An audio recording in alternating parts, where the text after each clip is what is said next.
Get ready, drop the confetti.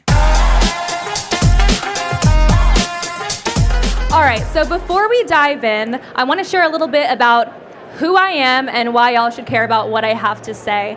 So I have been in this industry for the last 5 years. I actually started out on the brand side of things, where I worked for a skincare brand and a fitness startup, both for social media and on their partnerships team. And then I was really interested on the tech side of things, so I did a little pivot and I worked on a variety of different e-commerce tech startups. And then fast forward to present day, where I am here at Triple Whale as their head of tech partnerships. I'm based in Orlando, Florida, where I've lived for the last 4 years with my 2 little cats, Lily and Dylan. I don't know if you guys saw Marisha's presentation, but she had like her beautiful headshot on there with all of like her certifications, and I'm over here just like giant pictures of my cats. So I hope that lets y'all know the type of person I am. And then lastly, I have a ton of admiration and respect for all of you brand owners, operators, founders. It is not easy to build a brand, especially nowadays. So I have so much respect for y'all. I learn so much from you guys every single day. All right, so first and foremost, what even is Triple Whale for anyone who's not familiar? I'm gonna give just like a really brief introduction, just so you guys can understand the angle I'm taking this presentation, and then also where we are sourcing our data. So Triple Whale brings in the metrics and attribution that matter most into one easy to use dashboard.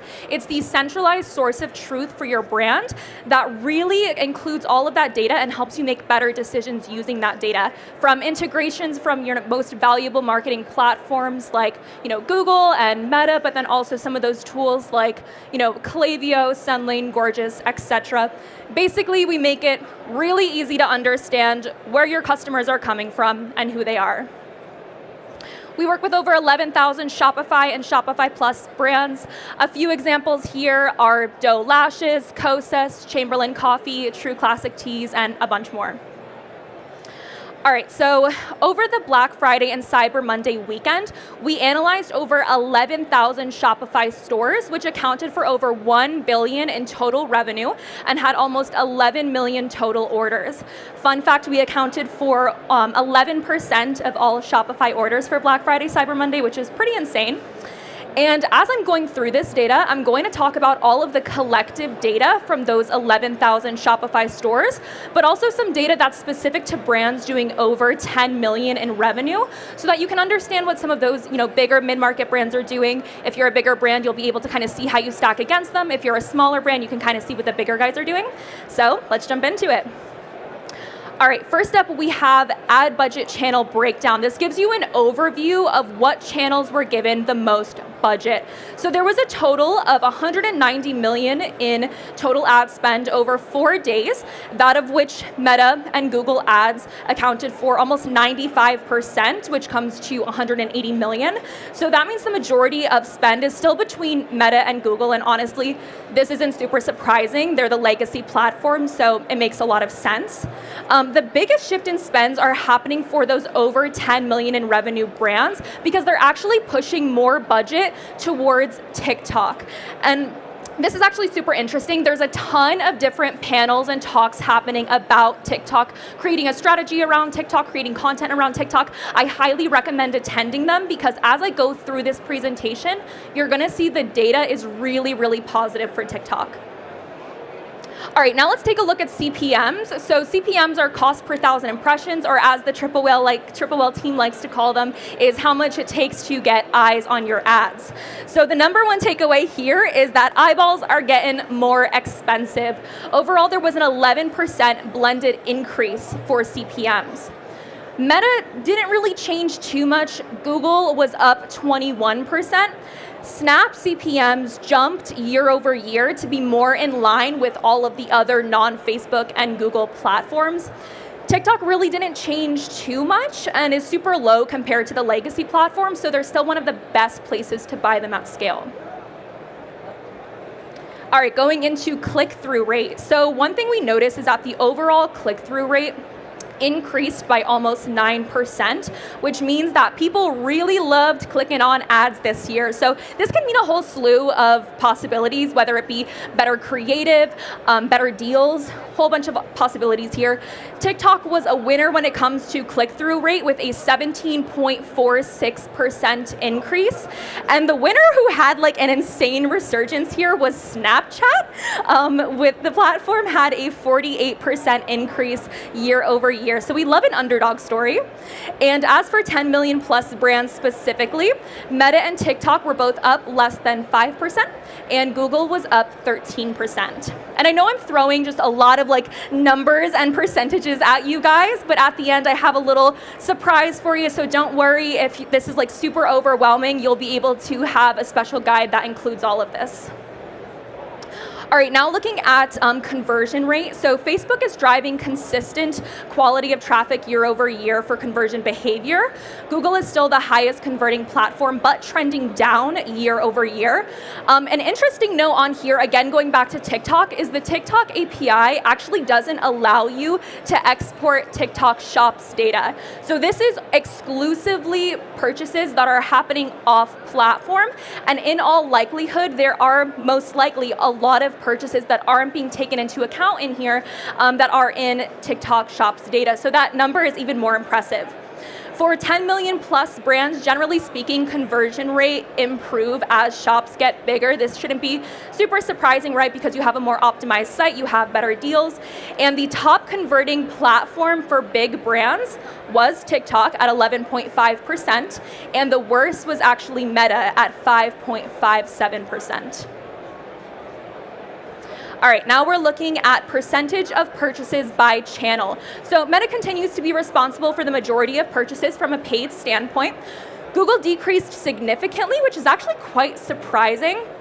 However, TikTok is up way again with a whopping 135% increase. And again, this isn't even including Shops data.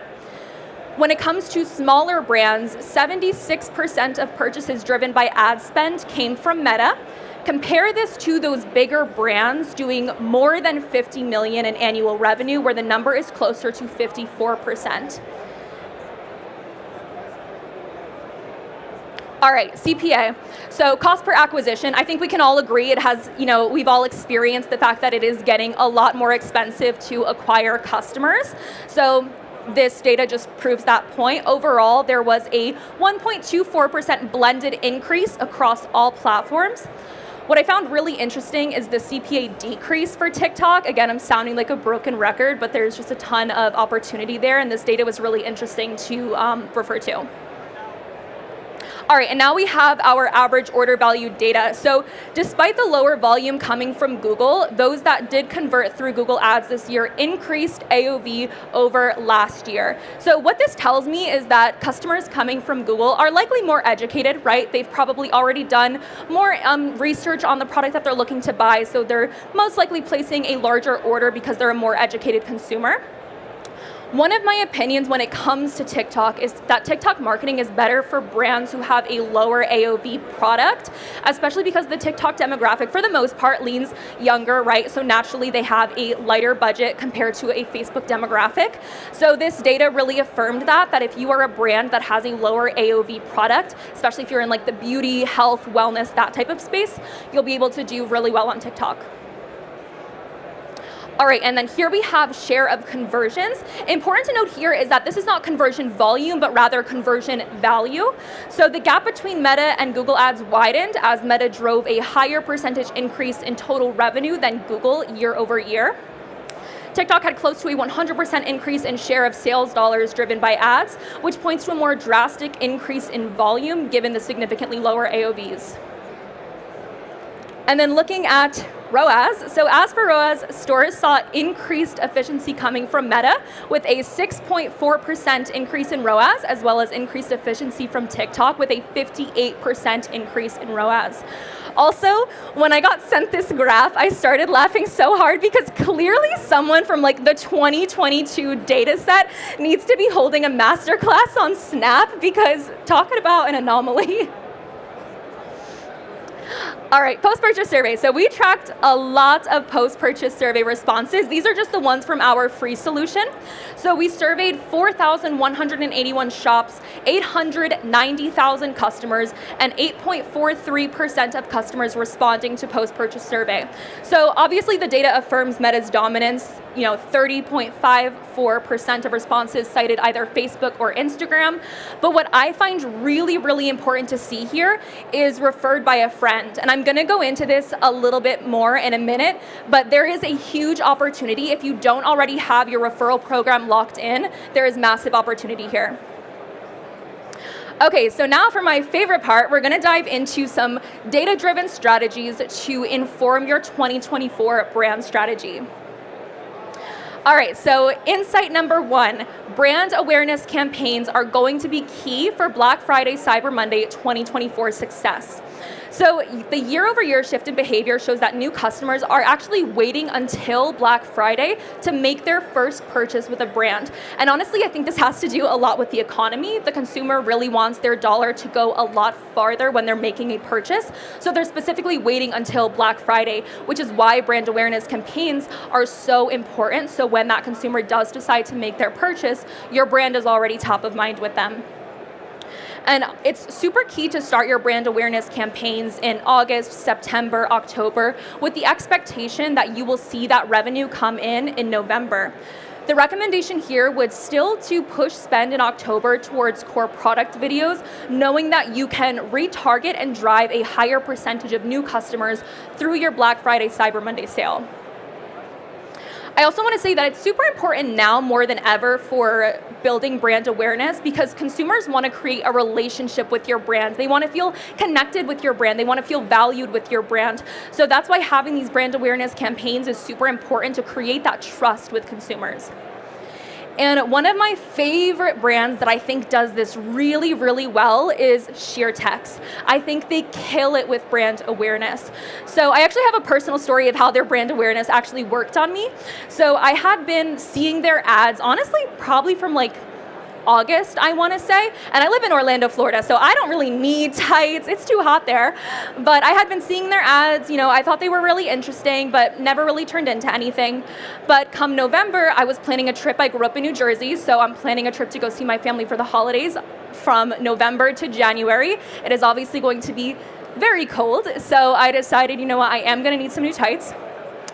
And I was just scrolling on Instagram one day, and I saw an ad similar to this red one here, where they were talking about their Black Friday deal. It had a little bit of scarcity as well because it was showing, the limited edition sale or the limited time sale, and then obviously the durability, the 90-day rip resist guarantee. So that actually led to me making a pretty decent purchase. It was about 5 items, and I want to say about $200. So this is a clear example of how brand awareness is super important.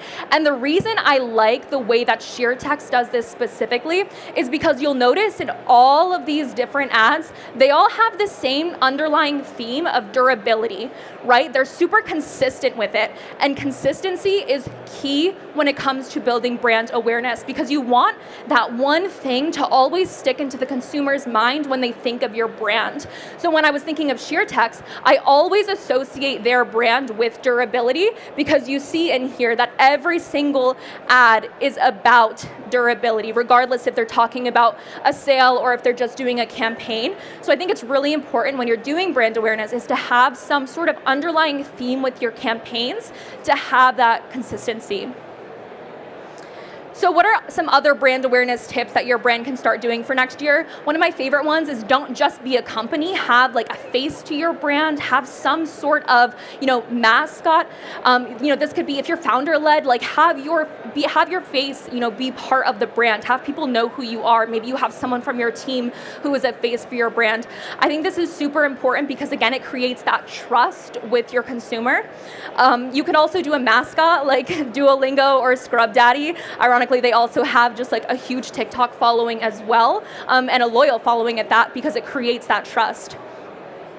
Be where your customers are and interact with them. This honestly goes back to just at the base level providing a really good customer experience, but you want to be everywhere your customers are to build that brand awareness. So come November for that Black Friday, Cyber Monday sale, they again think of your brand right away.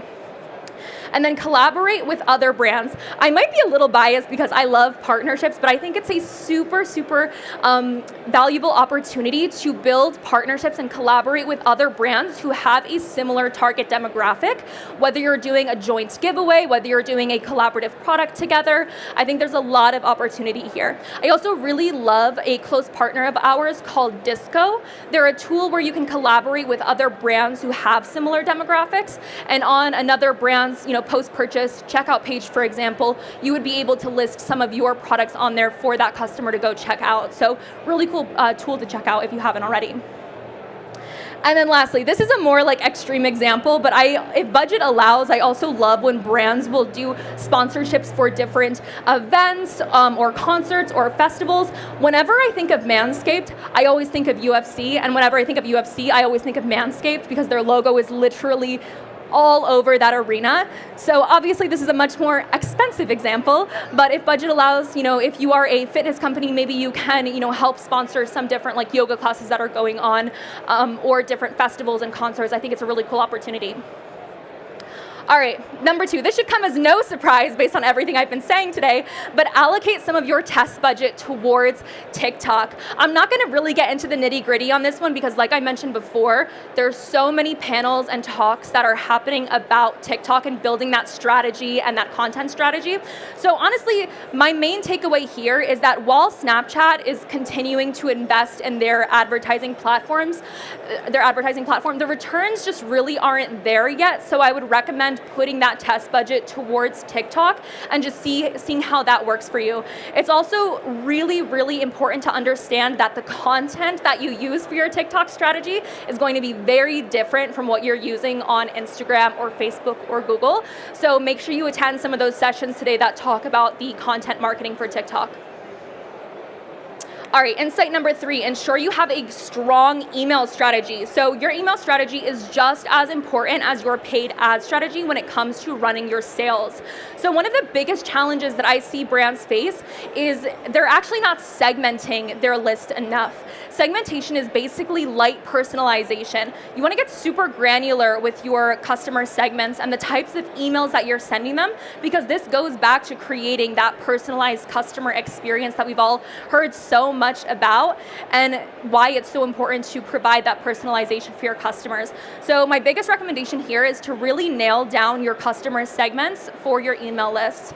The type of content that you are sending your VIP customers really should not be the type of emails that you're sending your brand new customers or customers that haven't even made a purchase yet. So here's an example of an email that I really enjoyed receiving when I placed my first order with Killstar. They welcomed me into their community. It was more of a welcome to the community type of email. And I loved receiving this because usually when I make a purchase with a brand, I'm just hit with all of the promo emails and that's really it. So it was a nice refresher to get an email like this from a brand where, yes, they talk about their variety of different collections in there, but the point of it was for me to get to know their brand better. And I thought this was an amazing idea when you're welcoming those new customers into your community and again, creating that trust and relationship with your customers. All right, and now here's an email example for a VIP customer. So I am a big fan of Jackson. I am definitely one of their VIP customers who's always placing an order. So I really loved receiving this gift guide email because this is right up my alley. I'll for sure be buying some Jackson for my friends and family. However, if you sent this to someone that's never placed an order before, why would they buy your product as a gift if they've never used it? Especially when it comes to something like jewelry where the quality really matters, especially if you're gifting it.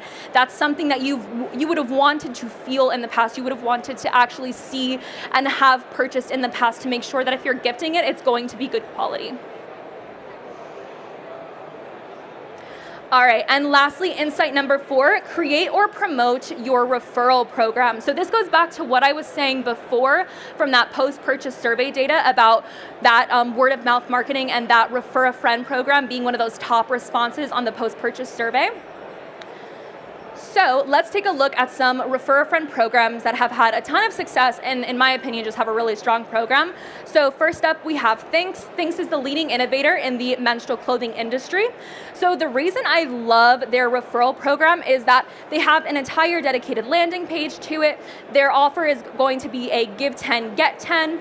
And with this, Thinx saw a 114% revenue growth year over year and a 2x increase in their referral program. So it has been widely successful for them. Another example that I really like is from Pretty Little Thing. They lead with a discount to gift your friend, which I really like because it's like a little gift for your bestie. What you don't see here is that Pretty Little Thing also integrated events into their referral program, like International Friendship Day, which further promoted that brand advocacy. And with this new approach to their referral program, they actually doubled the rate at which referrals converted to customers. What's also important to note here is that they did some A/B testing with the offer and found that customers were actually more likely to refer when there was a 20% discount versus a $10 off discount. So this is why testing is really important, because what works for Thinx with a $10 off discount may not work for your brand, and that's exactly what they found. So it's really important to note as you're building your referral program that you're testing out different offers and you're able to understand which one works best for your brand, because all brands are different, all customers are different, so it really just depends. All right, everyone, and if you enjoyed my session today, I know I mentioned earlier that there was just a ton of graphs in there, a ton of percentages. Go ahead and scan this QR code and you'll actually get our entire e-commerce trends and benchmarks report. You can sign up for the waitlist there and you'll be able to get all of those graphs and all that data that I talked about. Beautiful. Thank you so much, everyone. Another QR code for you. If you're interested in trying out Triple Whale, you can go ahead and scan that QR code and get 15% off. But it has been amazing chatting with you all today. I hope you have an amazing rest of your event. And if you all have any questions while I'm walking around, feel free to let me know. But thank you so much, everyone. Get ready, drop the confetti.